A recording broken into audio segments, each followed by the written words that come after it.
So we get to untap, and Cathar's Crusade, my old friend, that was quite the top deck. So we now get to double our tokens with Rhys, once again doubled by Anointed Procession. So we get 24 1/1 tokens, giving us 24 plus +1 counters on every single creature. Well, let's brace for impact. And there we go, awesome. Well, let's jump into the deck tech. Hello and welcome to another Brawl video here on the official MTG Arena channel. As you could tell from the introduction, one of my favorite things to do in Magic is to generate lots and lots of creature tokens. So I thought it'd be a fun idea to dust off Rhys the Redeemed as today's commander.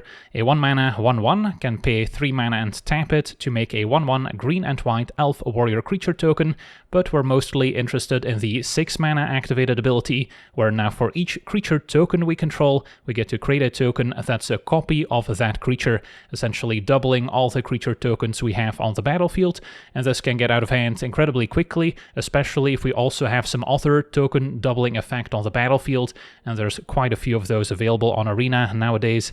So then if we take a look at our deck breakdown, I've split up the deck into a few main categories, starting with mana acceleration, since of course we are trying to get up to 6 mana to activate Rhys to double our tokens, so then we could use a little bit of extra mana to speed things along, and this section includes your typical mana elves at 1 mana. At 2 mana we have multiple sorceries to put an additional land into play to help us ramp, and then we also have some other cards that play well in a token deck, such as the Tireless Provisioner, making treasure tokens whenever a land enters a battlefield under our control, as well as Awaken the Woods, which can make a whole bunch of Forest Dried creature tokens, which also count as lands, but can also tap for a green mana, so those can also help us accelerate. And then effects such as Cryptolith Rite or Enduring Vitality are also especially powerful, since now all our creatures can tap for a mana of any color, so we can use our tokens to help empty our hand and eventually activate Rhys to double up on everything. Then the next largest category are the token makers, and we mostly care about token quantity rather than quality, since we're trying to completely overwhelm the opponent by making as many tokens as possible, which will then also make the doubling effect of those tokens all the more impactful. So we've got some very efficient sorceries making multiple tokens, as well as some planeswalkers that can keep making tokens turn after turn, which also gives us a bit of sweeper insurance in case our opponent's got a board wipe. At least those planeswalkers and maybe enchantments can keep producing additional tokens for us. And then we also have a few X spells that we can sink all our mana into to make that many creature tokens. And then by far my favorite category are the token doubling effects, and there's some 4 mana enchantments, 1 in green, 1 in white. There's Mondrak in creature form, can also become indestructible. And then in planeswalker form, there's Elspeth Stormslayer, which has a lot of very useful abilities, in addition to just doubling our tokens going forward. And of course, the more of these we get in play, the better, because with 2 token doublers, we now get to quadruple our tokens. So then if we activate Rhys, we can completely go off.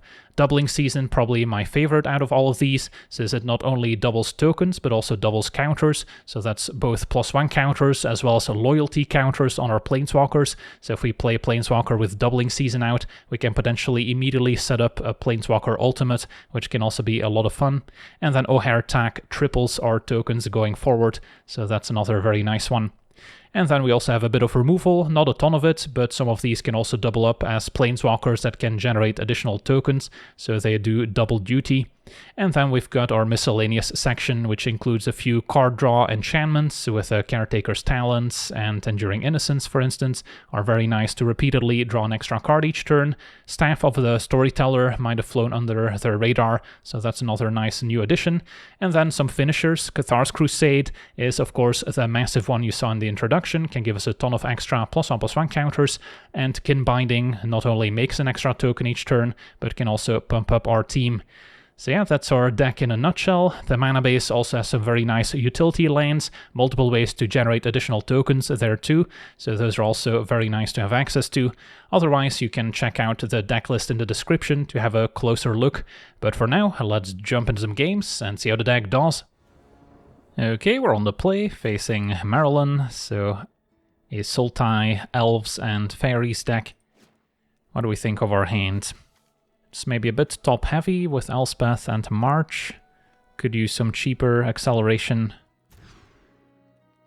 this might work. So Rhys into Explore. Try and get doubling season down as soon as possible.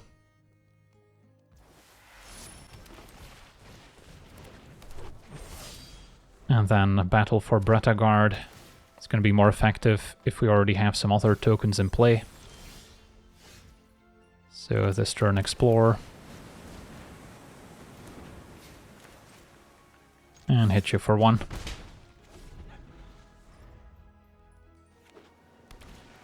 Opponent's got a bit of ramp of their own with Arcane Signet.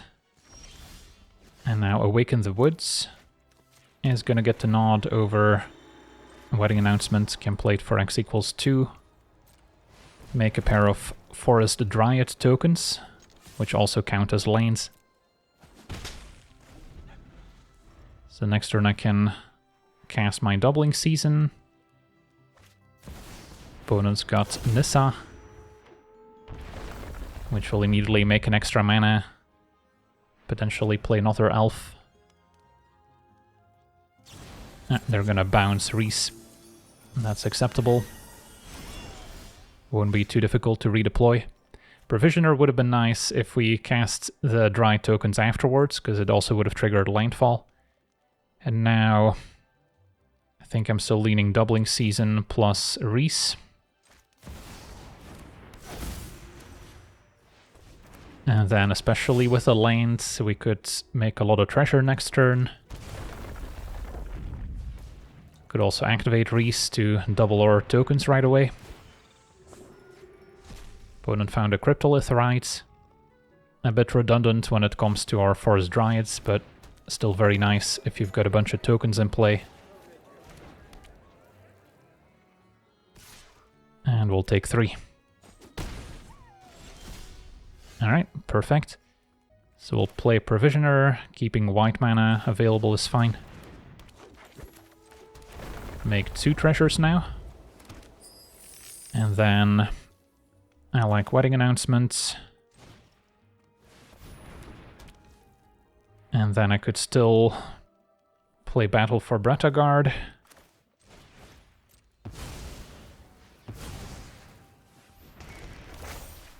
Make 2 tokens and convoke Conclave Tribunal.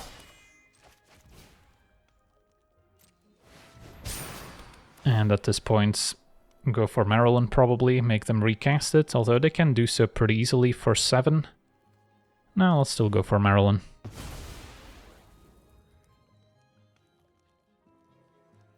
Because yeah, Battle for Bretagard triggered twice thanks to Doubling Season, since we got 2 lore counters. Sadly, Reclamation Sage will blow up Doubling Season, so that's gonna stop some of the fun, but we still get value from Chapter 3 on Battle for Bretagard, and make lots of extra tokens here.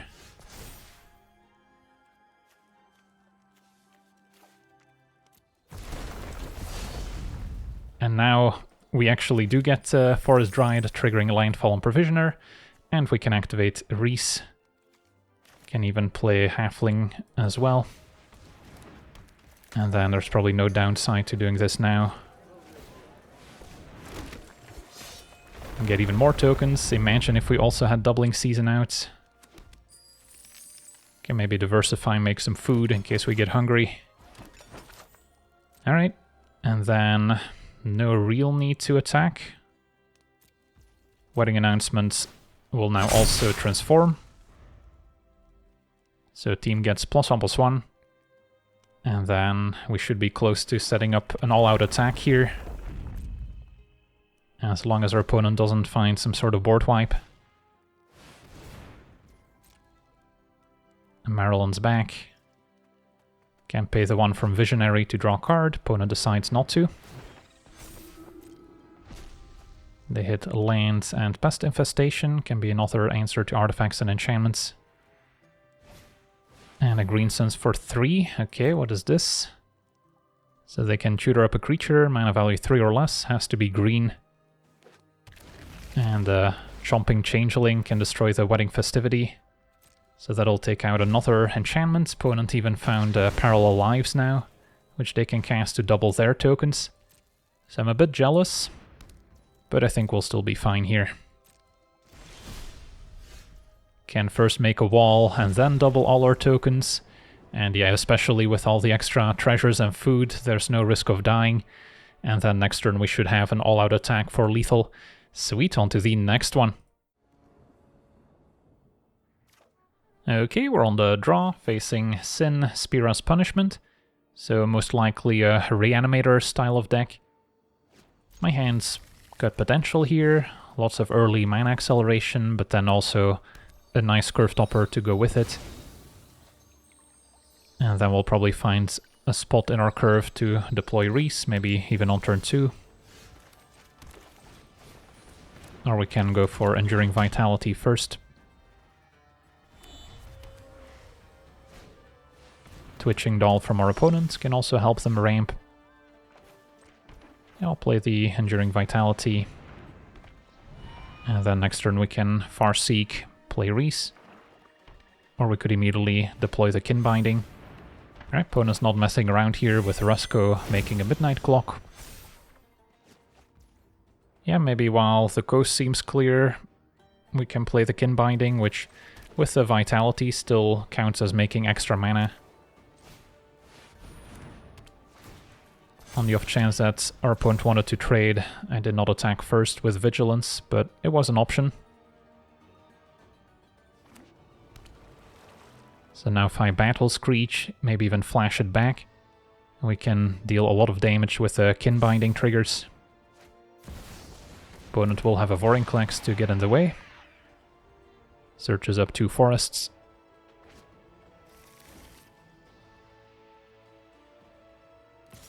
And Rusko attacks for 3. Would not be shocked if our opponent has a 1 mana answer to Rhys here, but that's not the end of the world. So looking at Battle Screech. See if that resolves first. It does. To flashback we need to tap 3 untapped white creatures. So let's say I try and play Rhys. That also resolved. So now I can still flash this back. Make 2 more tokens. And yeah, get a pretty sizable attack in. Our creatures are bigger than Vorinclex. Only temporarily.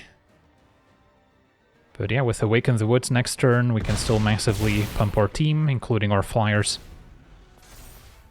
Opponent's down to 9 life. Could also activate Rhys next turn to double our tokens, and yeah, opponent's gonna throw in the towel. On to the next one. Okay, we're on the play, facing Mythweaver Pock. A very powerful landfall commander. But hopefully, if they cannot give it trample, we can just jump it with our many tokens. This hand is lacking some early mana acceleration. I do like the 2 card draw engines. But yeah, I'm worried we're gonna fall behind early on. So I'll take my mulligan, and this is better. Farseek and Shared Roots to get extra lands in play, and then Mondrak to double our tokens.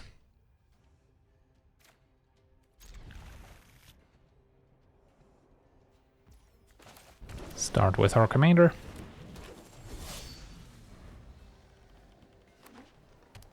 Opponent starts with a Kami, putting a land in play. And a Voice I don't need to prioritize right now. With Farseek we can get our Surveil lands. Look for another token doubler.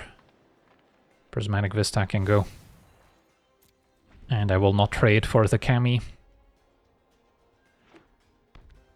So yeah, next turn Mondrak. Opponent with a Regrowth can set up Mythweaver next turn.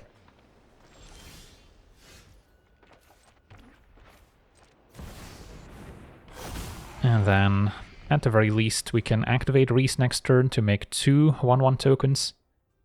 And then the turn after we can activate for 6 mana to start doubling. Mythweaver already a 6/6, and now join the dance. So that's going to be a bit more efficient than activating Rhys. So we can play the Voice, which is also happy to chum the Mythweaver. And this way I still leave Mondrak's ability available to make it indestructible as well. So we'll see what our opponent can come up with. Provisioner will make them a bunch of treasure or food. Probably treasure.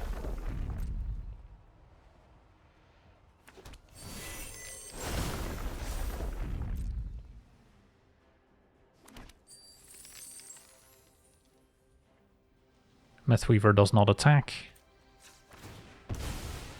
I could use Mondrak to sacrifice a voice to make that token as well, which I actually don't mind here. It does mean losing one token, but we gain another.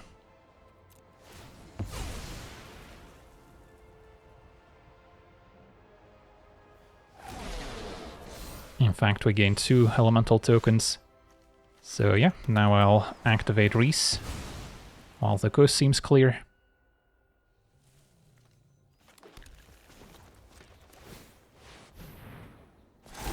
And there we go. Got some 17/17 elementals, and our opponent scoops it up. On to the next one. Okay, we're on the play, facing 5-color shrines with a Goshintai of Life's Origin. What do we think of our hand? Missing mana acceleration, which is usually pretty important, although we are on the play. Can curve Migration into Audience with Trostani, draw 2 cards. Yeah, maybe there's something here. Start with Rhys. And then once we get to 6 mana between O'Hare attack and activating Rhys, we could be in business. And we've got another doubling effect here with the Exalted Sunborn.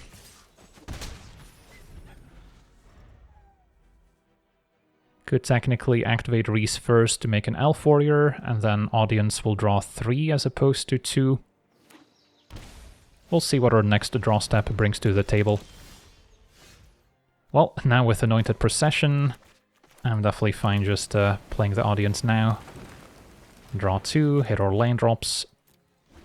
And yeah, if I can just curve 1 token doubler after another, we should be fine.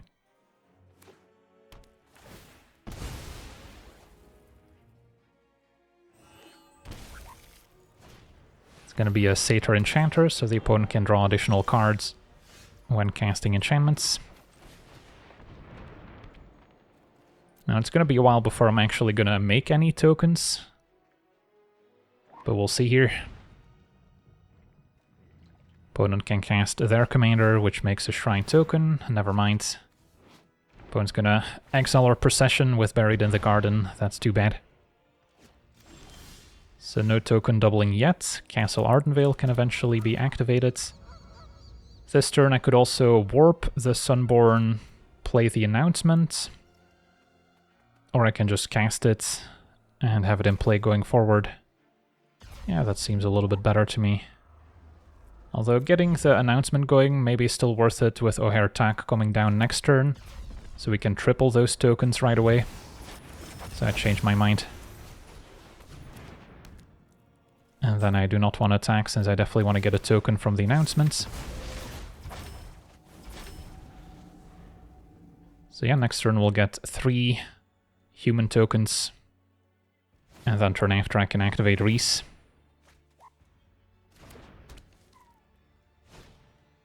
Alright, Elspeth's Nightmare can take out Rhys. At least don't have any non-creature spells in hand that they can steal with Chapter 2.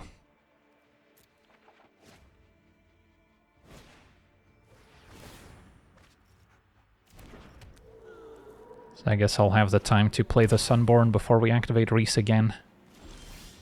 Ooh, Cathar's Crusade. Well, I definitely have to cast this now before they can take it away.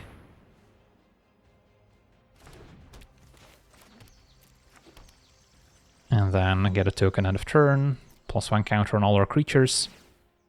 And the turn after, O'Hare attack, make 3 tokens, 3 +1 counters on every one.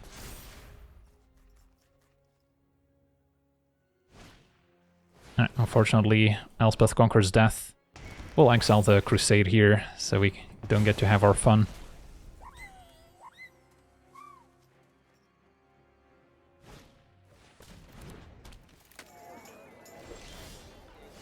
Alright, Cryptolith Rite is a good one. Now I can tap my tokens for mana. So we can play O'Hare Attack. Can I play Sunborn as well? 6 plus 5, yeah I can. Instead of playing Rhys, that might be better.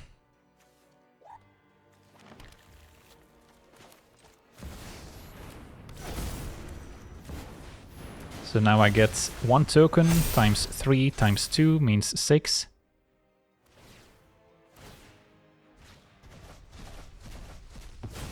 And our team gets +1/+1 going forward. And now we've got all the mana we'll ever need to activate Castle Ardenvale, replay Rhys. Although unfortunately opponent's got more removal here with the Witness Protection, shutting down our... what is it called again? Deepest Foundation. So we're down to 1 token doubler. And they're gonna run out their commander now. Okay. So next turn they can return a creature from their graveyard, which is currently empty, so opponent's happy to chump block with something if they can. But let's see here. Replay Rhys. Can activate Castle. Am I in a position to attack all out? Yeah, I think I am.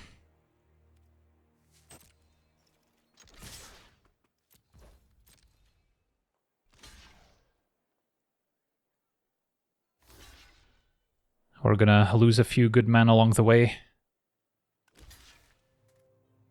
But we still get a nice chunk of damage in.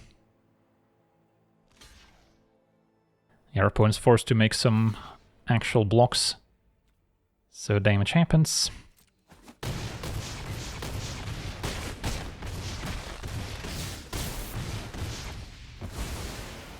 Alright, and that'll do it. Awesome. So we got to see this green-white tokens deck in action. It's not always the most competitive archetype out there, since it tends to be pretty weak to board wipes, and most competitive decks tend to have a few of those in there. So yeah, it's not always going to be easy to get all your token engines online, but once you do, it's just incredibly satisfying. So if this gave you the itch to try out a token deck yourself, make sure to download Arena for free today and start building your collection. But for now, I want to thank you for watching, hope you enjoyed, and as always, have a nice day.